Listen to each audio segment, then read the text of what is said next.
Salut à toi et bienvenue dans cette nouvelle vidéo. Aujourd'hui, tu te retrouves sur la chaîne Renault Pro et je vais t'apprendre comment bien choisir ton chauffe-eau, bien le dimensionner et surtout pas te faire arnaquer. Alors suis cette vidéo.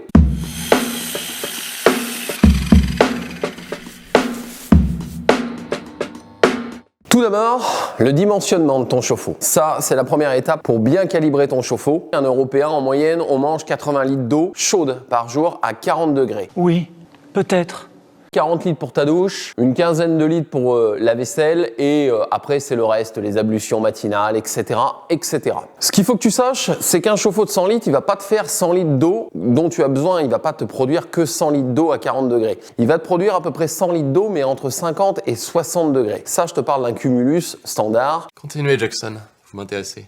Comme tu peux voir, voilà, je te mets un exemple de cumulus standard. Voilà, ça c'est vraiment, je te mets un petit tableau. Ça c'est les tableaux constructeurs. Tu peux les demander généralement à ton plombier ou quoi que ce soit. Comme ça, tu sais tout de suite que ton cumulus va faire plus d'eau chaude que la capacité qu'il a. L'eau dont tu vas avoir besoin dans ta robinetterie, sous ta douche ou quoi que ce soit, c'est pas de l'eau à 50 ou 60 degrés, c'est de l'eau mitigée à 40 degrés. Donc systématiquement rajouter de l'eau froide. Un chauffe-eau de 100 litres, faut que tu te dises qu'il fait en moyenne 140 litres d'eau à 40 degrés. Ça, c'est hyper important pour bien calibrer et tu vas comprendre. Parce que qui peut le plus, peut le moins, ça c'est vrai, mais plus tu vas chauffer de l'eau, qui ne sert à rien, plus tu vas gaspiller de l'énergie.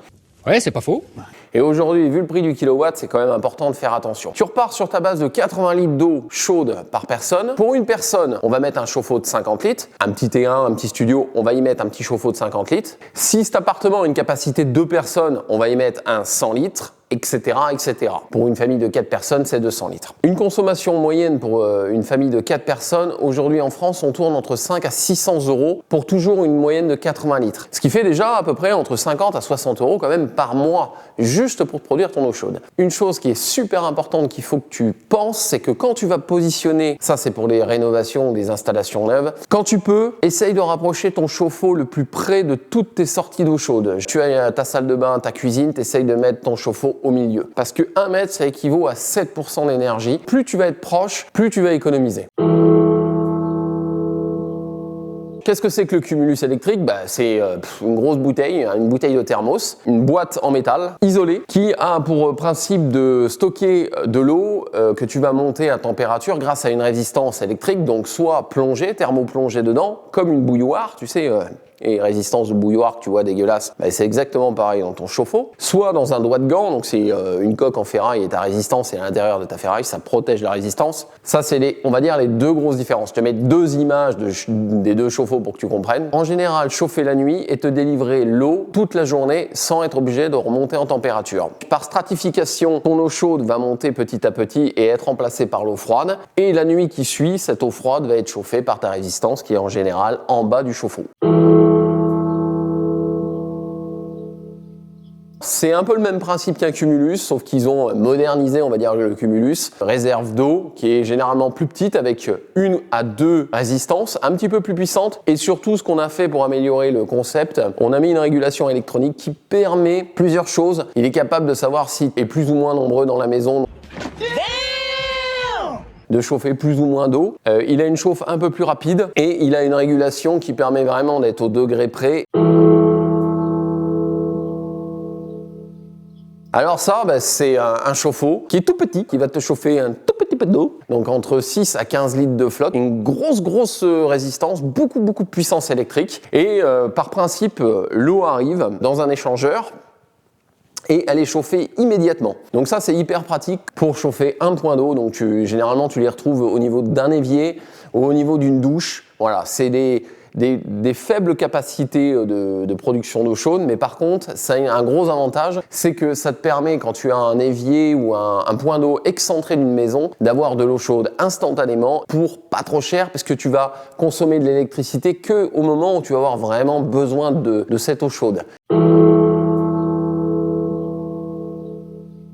Ça, tu le retrouves un petit peu partout dans les appartements, en ville. Généralement, c'est pour vous, les messieurs et mesdames, les citadins. Un brûleur gaz, comme une plaque, au-dessus d'un échangeur. Et puis, ça vient chauffer l'eau à travers cet échangeur. Donc, soit c'est ton eau sanitaire qui passe dans ton échangeur et c'est le même principe que le chauffe-eau que je viens de te dire, instantané. Soit, sinon, c'est une chaudière qui va chauffer l'eau de chauffage et par un système d'échangeur à plat. Là, tu n'as aucun moyen de faire des économies.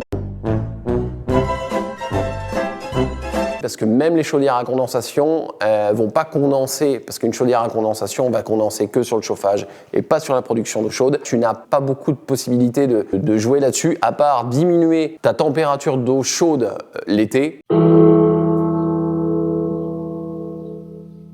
Le chouchou des écolos et des bobos de Paris. Alors ça, c'est bien, oui et non.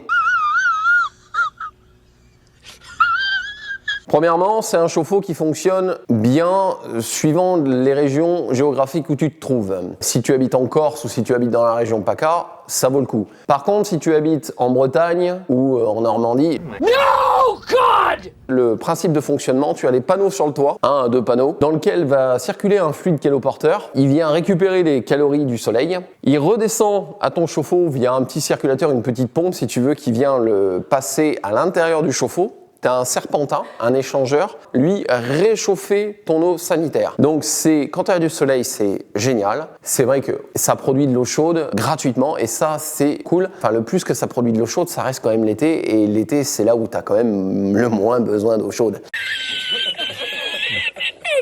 Quand tu te retrouves dans des régions qui sont peu ensoleillées, c'est surtout la pointe électrique qui va te chauffer ton eau. Le gros inconvénient aussi du chauffe-eau solaire, c'est que c'est très très cher, entre 4 et 6 000 euros. Combien ? Donc ça commence à faire un peu de pognon pour un chauffe-eau. Le temps que tu l'amortisses, le chauffe-eau, il aura percé. Si tu es dans un coin comme la région PACA, la Corse et quoi que ce soit, oui. Par contre, si tu es dans une région où l'ensoleillement est moindre, après, si tu as vraiment envie d'être dans une démarche écologique, ce que je peux entendre totalement, vas-y, fonce, ce chauffe-eau est fait pour toi. Alors le thermodynamique, c'est mon petit chouchou.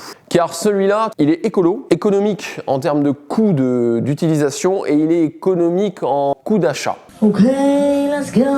C'est un chauffe-eau qui fonctionne avec une pompe à chaleur. Donc ça, maintenant, les pompes à chaleur, c'est vrai qu'ils en mettent partout, les machines à laver, les sèche-linges, enfin, t'en as partout, les pompes à chaleur. Donc ça, je te ferai un Vultec dédié à la pompe à chaleur, parce que ça va faire sinon un petit peu trop dense dans celui-là. Ok.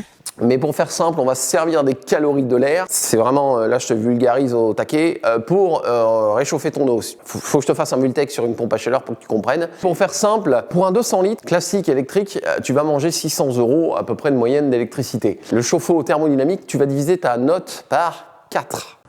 Le chauffe-eau va te coûter 150 € d'électricité à l'année. Ça, c'est vraiment génial. Moi, de toute façon, depuis des années, je n'installe plus que ça. Dans mes projets, je parle pas. C'est un coût d'installation qui est 2 fois moins cher qu'un chauffe-eau solaire. Tu consommes 150 € de moyenne à l'année. Le seul point négatif de ce chauffe-eau, c'est que quand tu as la pompe à chaleur qui est intégrée dessus, je te mets un exemple. C'est des chauffe-eau qui sont un petit peu bruyants parce que la pompe à chaleur, malgré qu'elles sont enveloppées d'une matière isolante pour le bruit, elle fait quand même un petit peu de bruit. Donc voilà. Et tu peux pas les mettre n'importe où. C'est-à-dire que par exemple, si tu as ton chauffe-eau dans un placard, tu vas pas pouvoir remplacer ton vieux chauffe-eau par ça ou sinon il faudra créer une ventouse pour qu'il aille chercher l'air en extérieur. En coût d'entretien, que vu comme tu as un échangeur, une pompe à chaleur, tu as un échangeur si tu veux au-dessus qui chope un petit peu de poussière. Bon, il faut souffler, il faut nettoyer de temps en temps, mais c'est le seul entretien avec le calcaire qu'il faut enlever. Comme dans n'importe quel cumulus extra plat, classique électrique et tout. Un chauffe-eau bien entretenu, c'est un chauffe-eau qui consomme moins. Ça, c'est pareil. Si vous êtes dans des régions calcaires, je vous invite à faire enlever par un professionnel le calcaire ou si vous êtes bricoleur, à démonter la résistance et à sortir le tartre. Gagner en énergie parce que ce qui se passe, c'est que le tartre s'agglutine généralement autour de la résistance et du coup, la résistance galère à chauffer. Vu comme à galère, tu consommes plus. Ce que tu peux faire aussi, c'est baisser la température de ton chauffe-eau l'été. Ça, c'est le petit geste à la con, mais déjà, tu baisses de 5-6 degrés. Tu vas faire une belle économie sur l'été. Tu peux le couper quand tu pars en vacances. Pense à réduire la distance entre ton chauffe-eau et tes robinets. Dans un avenir très proche, on va mixer le solaire, le thermodynamique, tout un tas de choses pour justement baisser notre besoin d'eau chaude. Dis-moi ce que tu penses de cette petite vidéo. Mets-moi en commentaire si toi t'es plutôt thermodynamique, chauffe-eau électrique, qu'est-ce que tu as chez toi. N'hésite pas, mets-le en commentaire, partage la vidéo et puis je te dis à une prochaine. Allez la bise!